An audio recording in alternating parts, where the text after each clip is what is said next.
Hello everyone. The topic we are going to discuss today is nervous system. It is the first unit of HAP second B Pharm first year. So in this video we are going to cover the organization of nervous system, neuron, neuroglia, classification and properties of nerve fibers, and last topic is electrophysiology. So the first topic is nervous system. So basically what is nervous system? The nervous system is a highly complex part that coordinates its actions and sensory information by transmitting signals to and from different parts of its body. Means nervous system body का एक ऐसा system होता है जो कि sensory information को transmit करने के लिए यूज़फुल होता है।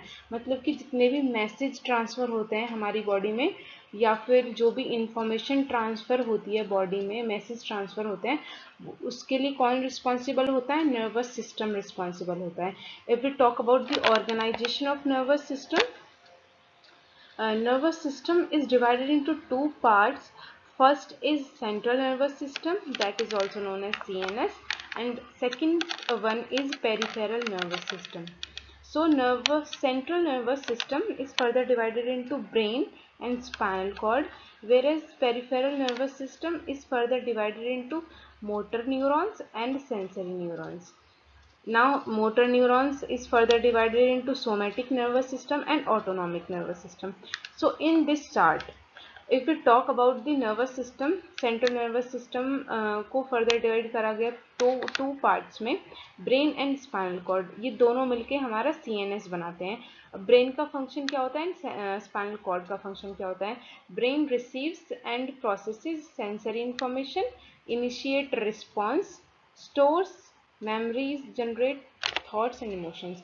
मीन्स ब्रेन के अंदर जितनी भी इंफॉर्मेशन होती है या भी हमें किसी भी चीज़ को लेके रिस्पॉन्स करना है, उसको इनिशिएट ये करवाता है, मेमोरी को स्टोर करवाना, इमोशंस, थॉट, तो ये सब किसकी वजह से हम कर पाते हैं? ये ब्रेन की वजह से कर पाते हैं।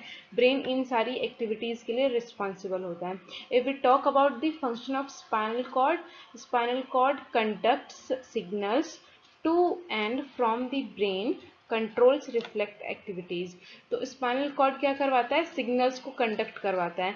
मतलब कि ब्रेन में अगर कुछ भी सिग्नल पहुंचता है तो वो किसके थ्रू पहुंचता है? स्पाइनल कॉर्ड के थ्रू पहुंचता है।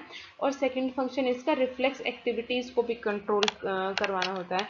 रिफ्लेक्ट एक्टिविटीज़ मतलब कि हमें किसी भी चीज़ का सेंस जब बॉडी को होता है, आप किसी भी चीज़ को ठंडा है या गर्म है उसको टच करते हैं तो हमें पता चल जाता है कि ये चीज़ गर्म थी या ठंडी थी। तो वो रिफ्लेक्स एक्टिविटीज़ हैं, ये इंस्टेंट किसी भी चीज़ को टच करो और फिर सेंस हो जाता है बॉडी को। तो ये कैसे हुआ? ये स्पाइनल कॉर्ड ने ब्रेन तक मैसेज को पहुंचाया, उसके बाद में बॉडी को सेंस होता है। तो ये सारी फंक्शनिंग कौन करता है? स्पाइनल कॉर्ड करता है। अब ब्रेन और स्पाइनल कॉर्ड का देखा कि ब्रेन एंड स्पाइनल कॉर्ड के फंक्शन क्या होता है। If you talk about the PNS में दो पार्ट्स थे, motor neurons and sensory neurons. Motor neurons का फंक्शन क्या होता है? Motor neurons CNS to muscles and glands. अब ये क्या है? CNS to muscles and glands. Motor neuron का अनदर नेम भी है, इसको हम बोलते हैं efferent division, EFFERENT, efferent division. And sensory को हम बोलते हैं एफरेंट डिवीजन। अब दोनों में है क्या डिफरेंस? जो सेंसरी न्यूरॉन्स होते हैं उनको हम एफरेंट न्यूरॉन भी बोलते हैं।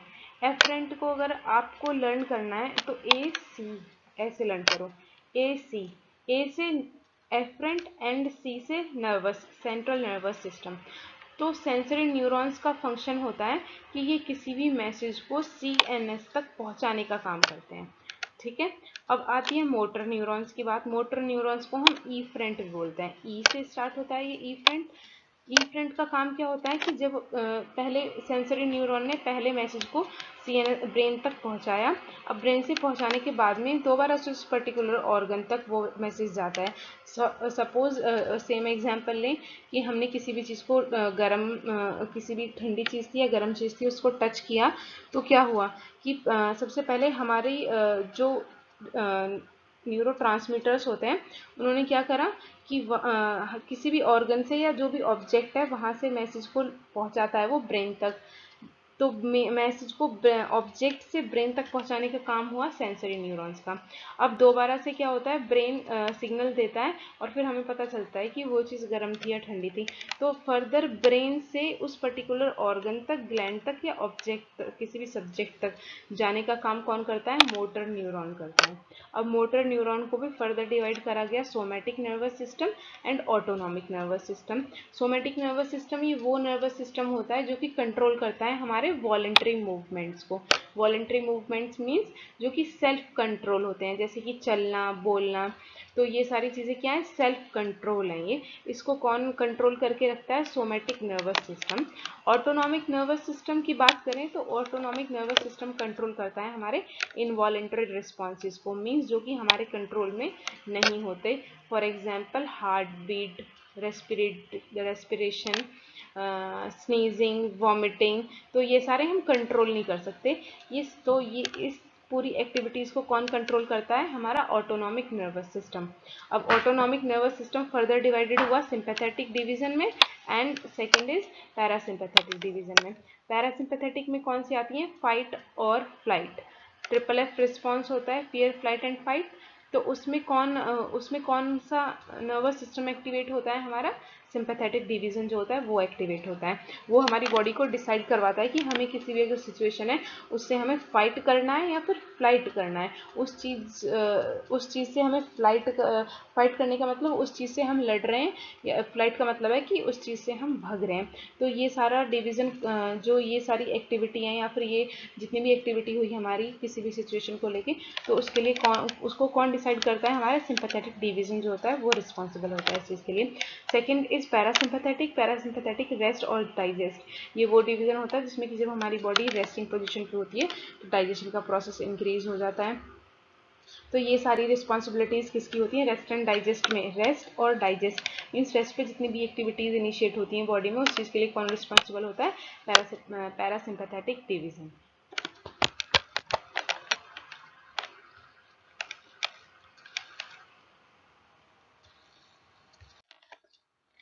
So the next topic is neurons. What is neurons? A neuron is a nerve cell that carries electrical impulse. Neurons are the basic units of our nervous system. Neurons have a cell body, dendrites and an axon. तो neurons basically क्या होते हैं, ये basic unit होते हैं nervous system की। Neurons basic unit होते हैं नर्वस सिस्टम की, और neurons is a nerve cell that carries electrical impulses. Means ये जो भी हमारा जब न्यूरॉन्स का फॉर्मेशन होता है तो क्या होता है कि इलेक्ट्रिकल इम्पल्स जनरेट होते हैं जो कि फर्दर मैसेज को पहुंचाने का काम करते हैं to the various parts of the body. तो ये काम किसका हुआ, ये न्यूरॉन्स का काम हुआ। अब ये बेसिक यूनिट होते हैं नर्वस सिस्टम की। नेक्स्ट क्या है कि न्यूरॉन्स जो होते हैं हैव अ सेल बॉडी। इसमें जो अगर हम इसकी स्ट्रक्चर की बात करें तो न्यूरॉन के स्ट्रक्चर में एक सेल बॉडी होती है जिसको हम सोमा या फिर साइटोन भी बोलते हैं, डेंड्राइट्स होते हैं एंड एन एक्सॉन होते हैं। इसकी स्ट्रक्चर को भी हम देखेंगे डिटेल में कि ये है क्या एंड देन उसकी फंक्शनिंग को। तो next is the process by which a neuron carries information from one part of the brain to the another is through what is called an electrochemical process.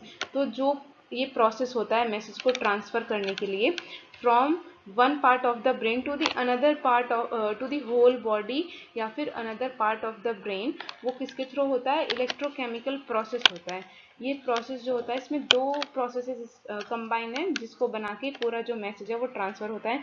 एक हमारा electro and second is chemical. एक electro process होता है जिसमें कि and next is chemical process जिसमें कि chemicals का इन्वॉल्वमेंट होता है।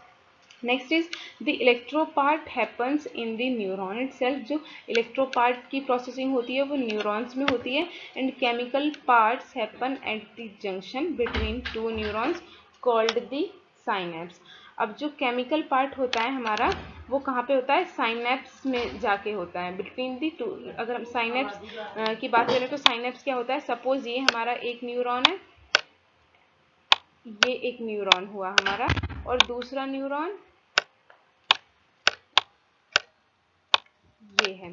तो इन दोनों के बीच का जो गैप होता है, मीन्स ये न्यूरॉन जो भी मैसेज ट्रांसफर हो रहा है वो इस वाले न्यूरॉन से इस वाले न्यूरॉन तक जो जाता है, ये इस साइनेप्स से जब जंप करते हैं न्यूरॉन्स तब मैसेज ट्रांसफर होते हैं। तो इस वाले गैप को हम क्या बोलते हैं? साइनेप्स बोलते हैं। तो the chemical parts happen at the junction between two neurons called the synapse. Next is neurons communicate with each other through the electrochemical process. The chemicals used for the communication are neurotransmitters. अब इसने बताया यहाँ पे कि neurotransmitters क्या होते हैं। neurotransmitters वो chemical होते हैं जो कि मैसेज को ट्रांसफर करवाने का काम करते हैं। तो neurons communicate with each other through the electrochemical process. ये हमने यहाँ पे भी बात करा था कि इलेक्ट्रोकेमिकल प्रोसेस है। द केमिकल, और जो इसमें इलेक्ट्रोकेमिकल, तो जो ये केमिकल है हमारा, उस केमिकल को हम क्या बोलते हैं? न्यूरोट्रांसमीटर बोलते हैं, जो कि कम्युनिकेशन के लिए हेल्पफुल होता है between the neurons. Next is structure. अगर हम पूरे न्यूरॉन की स्ट्रक्चर की बात करें एंड विद देयर फंक्शंस, तो जो न्यूरॉन का स्ट्रक्चर है हमारा, ये इसकी बीच में न्यूक्लियस कंटेन करता है ये, और जो ये ऊपर वाला पोर्शन होता है इसको हम सेल बॉडी बोलते हैं। सेल बॉडी के बाद में सेल बॉडी जो होती है इसकी कवरिंग होती है किससे? सेल मेम्ब्रेन से। एंड डेंड्राइट्स होते हैं जो इनकी एंडिंग्स होती हैं। सेल बॉडी की जो ये एंडिंग्स होती हैं इनको हम डेंड्राइट्स बोलते हैं। बीच में न्यूक्लियस था हमारा, axon, it is axon, and axon is covered with myelin sheet. Schwann cells, it produces the myelin sheet. Node of Ranvier क्या होते हैं? ये जो बीच का जो गैप होता है एक एक्सॉन से दूसरे एक्सॉन के बीच का जो ये गैप होता है इसको हम नोड ऑफ रेनवियर बोलते हैं। लास्ट में एक्सॉन टर्मिनल्स होता है। टर्मिनल मीन्स एंड हो गया एक न्यूरॉन, तो इसको हम एक्सॉन टर्मिनल बोलते हैं। अगर हम इसे वन बाय वन इनकी फंक्शनिंग की बात करें तो dendrite receive signals from other sales. जो भी हमारी बॉडी में इंफॉर्मेशन पास हो रही है तो वो उसको एक्सॉन तक पहुंचाने का काम, न्यूरॉन तक पहुंचाने का काम कौन करता है? Dendrites. Different parts of the body से जितने भी मैसेजेस होते हैं ये उसको कैच करने का काम करते रहते हैं। तो उसके बाद में आती है सेल बॉडी। सेल बॉडी का काम क्या है? Organises and keeps the cell functional. ये पूरी सेल बॉडी है, इसमें भी डिफरेंट पार्ट्स थे, तो इसका काम क्या होता है? इसकी पूरा काम यही रहता है कि ये सेल की फंक्शनिंग अच्छे से हो, इस चीज़ को ही ये ऑर्गेनाइज करने के लिए रिस्पॉन्सिबल होते हैं। सेल मेम्ब्रेन पता ही है हमें, प्रोटेक्ट करवाता है ये सेल को। एक्सॉन हाइलॉक क्या होता है? It generates impulse in the neurons. Neurons का जनरेशन इम्पल्स का जनरेशन कौन करवाता है? एक्सॉन हाइलॉक करवाता है। मीन्स ये एक वो जंक्शन होता है जिसमें कि सेल बॉडी और एक्सॉन के बीच का जो ये जंक्शन होता है इसको हम हाइलॉक बोलते हैं। नोड ऑफ रेनवियर क्या है? Allowed diffusion of ions. Ions के थ्रू ही मैसेज ट्रांसफर होते हैं, तो आयंस का भी ट्रांसफर के लिए कौन रिस्पॉन्सिबल है? Node of Ranvier. Schwann cells क्या होते हैं? ये प्रोड्यूस करवाते हैं माइलिन शीट को। माइलिन शीट ये आउटर लेयर होती है एक्सॉन की। अब माइलिन शीट क्या है? ये इंक्रीज करवाती है स्पीड ऑफ द सिग्नल। अगर माइलिन शीट से कवर होता है हमारा एक्सॉन तो मैसेज ट्रांसफर होने की जो स्पीड होती है वो इंक्रीज हो जाती है। Axon terminal forms junctions with other cells. Axon terminals क्या करते हैं? ये जंक्शन फॉर्म करवाते हैं अदर सेल्स के साथ में, मीन्स से कनेक्शन एक फॉर्म करवाते हैं। एक न्यूरॉन आया, यहाँ से एक न्यूरॉन आया, तो ये एक जंक्शन फॉर्म हो गया इन दोनों के बीच में। Next is types of neurons. So based on the structure, neurons are divided into 4 parts. First is an axon neuron, bipolar, pseudo, unipolar, multipolar. अब एनेक्सियनिक न्यूरॉन कौन सा होता है? ये हमारा जो क्लासिफिकेशन है न्यूरॉन का, ये बेस्ड ऑन द स्ट्रक्चर है। स्ट्रक्चर की हम बात करें, जैसे हमने पहले देखा था उसमें सेल बॉडी, डेंड्राइट्स, तो एक ही स्ट्रक्चर में कितनी सेल बॉडी हैं, कितने डेंड्राइट्स हैं, उन्हीं के बेसिस पे इसके स्ट्रक्चर को डिवाइड कर दिया गया है, अलग अलग क्लासीफाई कर दिया गया है। तो एनेक्सियनिक न्यूरॉन की अगर हम बात करें तो neurons have more than 2 processes, but axons cannot be distinguished from the dendrites. तो एनेक्सियनिक न्यूरॉन्स कौन से होते हैं? मोर देन 2 प्रोसेसेस ये एक साथ कंटेन करता है, और इसको हम डिफ्रेंशिएट नहीं कर सकते एक्सॉन को और इसके डेंड्राइट्स को। अगर हम बायपोलर न्यूरॉन की बात करें तो बाय से ही पता चल रहा है कि 2, तो इसमें क्या हुआ, ये एक एक्सॉन है, इसमें neuron bipolar neurons have two processes separated by the cell body. दो प्रोसेस होते हैं इसमें भी, एक साथ ये कंटेन करता है दो प्रोसेसेस को, बट ये सेपरेट होते हैं दोनों process by one cell body. तो सेल बॉडी मीन्स ये जो ऊपर वाला पोर्शन था जिसकी हमने बात करी थी, जिसमें कि डेंड्राइट्स वगैरह होते हैं, तो वो उससे सेपरेट होता है ये जो दो फंक्शनिंग हुई हमारी न्यूरॉन्स की। Next is pseudo unipolar neuron. Pseudo unipolar neuron have a single elongate process with the cell body situated in one end। इसका मतलब क्या है, यूनी से पता चल रहा है कि उसमें एक ही होगा हमारा, तो इसमें एक सिंगल प्रोसेस मीन्स ये पूरा ओवरऑल ये एक ही स्ट्रक्चर को कंटेन करता है, सिंगल इलोंगेट प्रोसेस, और ये एक ही पूरा ओवरऑल प्रोसेस होगा फिर इसमें।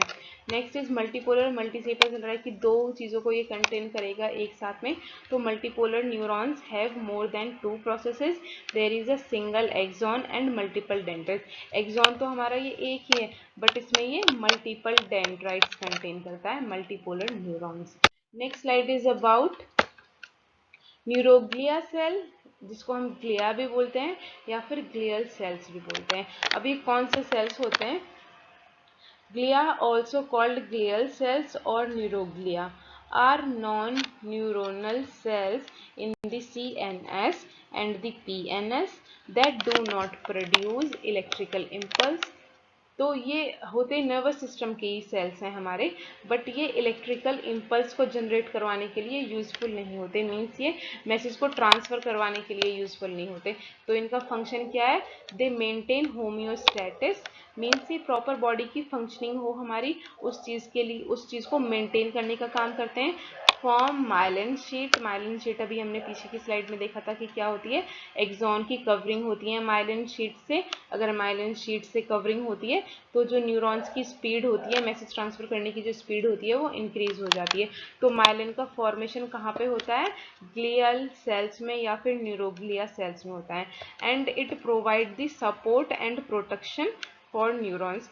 न्यूरॉन्स को प्रोटेक्ट करने का और उनको सपोर्ट करवाने का, मीन्स जिस भी प्लेस पे न्यूरॉन्स हैं हमारे उसी प्लेस पे रहें, इस चीज़ को करवाने का काम कौन करता है, ग्लियल सेल्स करते हैं हमारे। Next is its types. तो सीएनएस एंड पीएनएस दोनों न्यूरोग्लियल सेल्स अलग अलग होते हैं दोनों सिस्टम में। If you talk about the neuroglial cells of the nervous system, central nervous system, these are divided into 4 types. First is ependymal cells, next is oligodendrocytes, astrocyte, microglia। अगर peripheral nervous system की बात करें तो neuroglial sales दो type के होते हैं, एक satellite and next is Schwann cells. अब इनकी सबकी अपनी अलग अलग फंक्शनिंग होती है। अगर एक एक करके हम देखेंगे कि एपेंडाइमल सेल्स की क्या फंक्शनिंग है, ओलिगोडेंड्रोसाइट्स की सबकी अपनी क्या क्या फंक्शनिंग है। तो functions, first is ependymal cells, ये हमारे सीएनएस के सेल्स हैं। तो it play a role in the production and regulation of CSF, cerebrospinal fluid की प्रोडक्शन के लिए और रेगुलेशन के लिए एपेंडाइमल सेल्स रिस्पॉन्सिबल होते हैं। तो CSF सेरिब्रोस्पाइनल फ्लूइड, ये वो फ्लूइड होता है जो कि हमारे ब्रेन को कवर करके रखता है, किसी भी टाइप की डैमेज ना हो, किसी भी अनवांटेड पार्टिकल की एंट्री ना हो हमारे ब्रेन में। तो उस फ्लूइड को बनाने का काम कौन करता है, एपेंडाइमल सेल्स करते हैं। नेक्स्ट इज ओलिगोडेंड्रोसाइट्स, जिसको ग्रीक में हम बोलते हैं cells with a few branches, और ओलिगोडेंड्रोग्लिया। इसकी फंक्शनिंग क्या होती है, the main function are to provide support and insulation to axon in the central nervous system.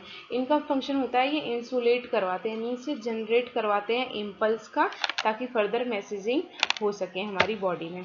Next is astrocytes. Astrocytes are most numerous cell type with in the CNS and perform a variety of task from axon guidance synaptic support. तो ये axon guidance के लिए, means जो भी axon की functioning है हमारी, हमने लास्ट स्लाइड में देखी थी, उसकी प्रॉपर फंक्शनिंग हो तो उसको गाइड करवाते हैं ये। साइनेप्टिक सपोर्ट देते हैं ये। साइनेप्स भी देखा था अभी हमने पढ़ाई की क्या होता है, तो साइनेप्टिक सपोर्ट भी देता है उसको ये। To control of the blood brain barrier and blood flow. और ये ब्लड ब्रेन बैरियर जो है हमारा, जो ये बैरियर होता है कि कोई भी अनवांटेड पार्टिकल या सब्सटेंस हमारी ब्रेन में एंटर ना करे, तो उसको भी कंट्रोल करने का, उस बैरियर को कंट्रोल करने का काम और ब्लड फ्लो को भी मेंटेन करने का काम कौन करते हैं, हमारे एस्ट्रोस करते हैं। Next is microglia cells. These cells mediate immune response in the CNS central nervous system. तो ये immune response को प्रोड्यूस करवाने का या मीडिएट ट्रांसफर करवाने का काम कौन करते हैं, माइक्रोग्लियल सेल्स करते हैं। अब ये चार थे हमारे CNS के सेल्स कौन कौन से होते हैं, न्यूरोग्लियल सेल्स कौन कौन से होते हैं CNS के। नेक्स्ट 2 टाइप के सेल जो हैं वो हमारे PNS के, पेरिफेरल नर्वस सिस्टम के सेल्स हैं। इसमें फर्स्ट है हमारे सैटेलाइट सेल्स। सैटेलाइट सेल्स का काम क्या होता है कि support, they supply nutrients to the surrounding neurons and also have some structural functions.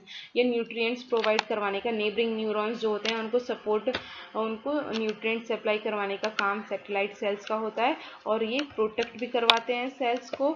Additionally they express a variety of receptors that allow for a range of interaction with neuro active chemicals. Means ये receptors का generation भी करवाते हैं जो कि neuro active chemicals interaction हो सके between the neurons, उस चीज़ के लिए ये रिस्पॉन्सिबल होता है satellite cells. Last is Schwann cells. ये one of the most important function of this type of cells is to myelinate the axon of the PNS.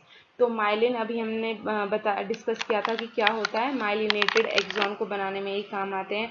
Myelinated क्या था, ये एक फैटी लेयर होती है, एक्सॉन की कवरिंग होती है जो कि इंक्रीज करवाती है किसकी स्पीड को, न्यूरॉन्स की स्पीड को इंक्रीज करवाने के लिए रिस्पॉन्सिबल होती है। अगर माइलिन शीट से कवर होता है एक्सॉन तो ज़्यादा स्पीड में जो हमारे मैसेजेस हैं वो ट्रांसफर होते हैं।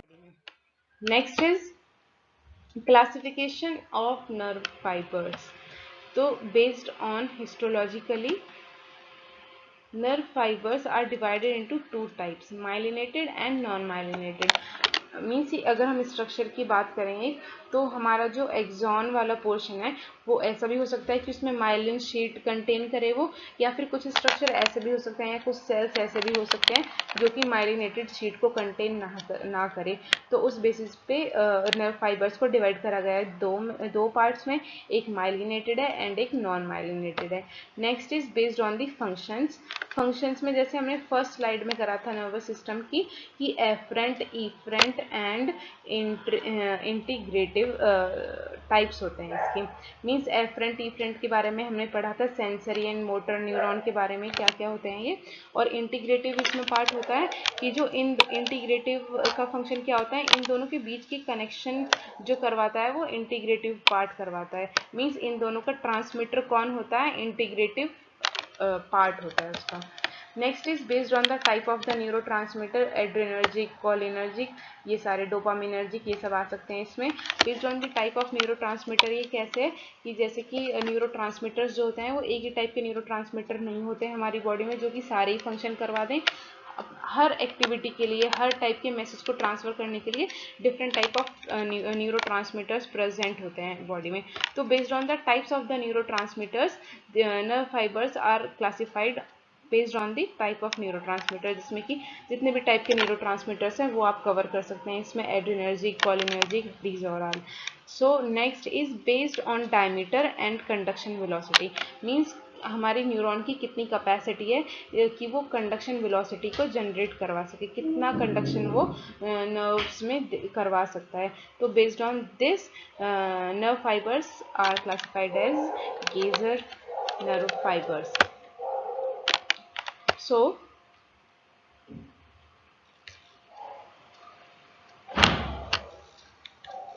the next slide is about electrophysiology.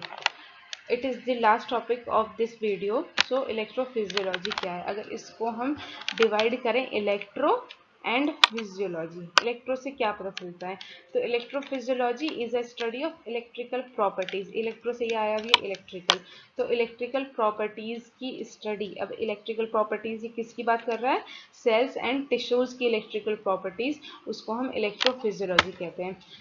Next is it involves measurement of voltage change or electric current from single ion channel protein to whole organ like heart.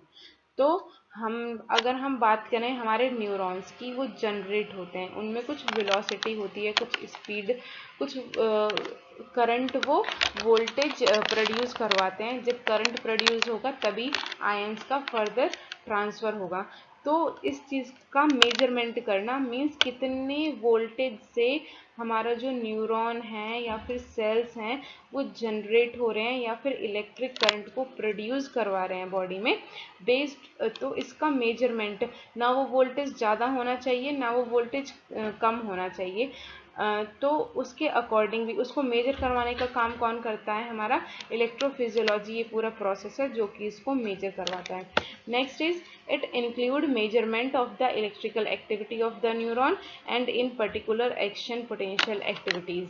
अब यहाँ पे एक वर्ड आया नया कि एक्शन पोटेंशियल क्या है हमारा, इसको भी डिस्कस करते हैं। उससे पहले ये पॉइंट क्या कह रहा है? It include measurement of the electrical activity means किसी भी न्यूरॉन की इलेक्ट्रिकल एक्टिविटी कितनी है, मीन्स कितनी इलेक्ट्रिसिटी वो प्रोड्यूस करवा रहा है बॉडी में, कि न्यूरॉन्स ट्रांसफ़र हो रहे हैं, कितना अमाउंट ऑफ करंट प्रोड्यूस हो रहा है इलेक्ट्रॉन को या फिर न्यूरॉन को प्रोड्यूस होने में, उसका भी एक मेजरमेंट होता है। तो उसकी मेजरमेंट भी किसके अंडर आती है? हमारी इलेक्ट्रोफिजियोलॉजी के अंडर आती है।